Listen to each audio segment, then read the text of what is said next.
নমস্কাৰ স্বাগতম জনাইছোঁ আছাম টিচি ইউটিউব চেনেললৈ। মই আজি আপোনালোকৰ মাজলৈ লৈছোঁ কেইটামান ভাৰতৰ ইতিহাসৰ কুৱেশ্যন এনচাৰ। সকলোৱে ভালদৰে শুনি যাব আৰু যদি মোৰ চেনেলটো চেনেলটো ছাবস্ক্ৰাইব কৰি ৰাখিব যাতে আগলৈ এনেকুৱা ধৰণৰ ভিডিঅ' পাই থাকে। মই ইয়াৰ আগত কেইবাটা পাৰ্ট দিছোঁ, যদি চোৱা নাই চাই ল'ব।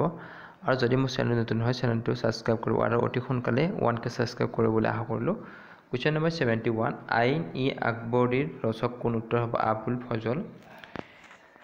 72, বাল্যকালত আকবৰৰ ৰাজ প্ৰতিনিধি কোন আছিল? উত্তৰ হ'ব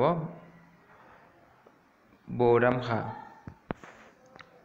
73, হিমু আৰু আকবৰৰ মাজত হোৱা পানিপথৰ দ্বিতীয় যুদ্ধ কেতিয়া হৈছিল? উত্তৰ হ'ব 1556 খ্ৰীষ্টাব্দত।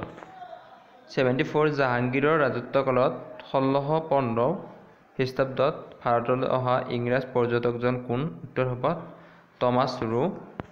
75, আগ্ৰাৰ তাজমহল কাৰ দিনত নিৰ্মাণ কৰা হৈছিল? উত্তৰ হ'ব শ্বাহজাহানৰ দিনত। 76, আলমগীৰ উপাধি লোৱা মোগল সম্ৰাটজন কোন? উত্তৰ হ'ব ঔৰংজেব। 77, কাৰ ৰাজত্ব কালত ময়ূৰ সিংহাসন নিৰ্মাণ হৈছিল? উত্তৰ হ'ব শ্বাহজাহান। 78, ময়ূৰ সিংহাসন কঢ়িয়াই নিয়া আক্ৰমণকাৰী দলটোৰ নেতা কোন? উত্তৰ হ'ব নাদিৰ শ্বাহ। 79, কোন দুজন মোগল সম্ৰাটৰ মাক ৰাজপুত আছিল? উত্তৰ হ'ব জাহাংগীৰ আৰু শ্বাহজাহান। 80, কাৰ ৰাজত্ব কালত মোগল চিত্ৰকলাই উন্নতি শীৰ্ষ পাইছিল? উত্তৰ হ'ব জাহাংগীৰ। আজি পাৰ্টত ইমানখিনি আছে, নেক্সট আৰু বাকীখিনি দিম, সকলোৱে ভালকৈ পঢ়িব।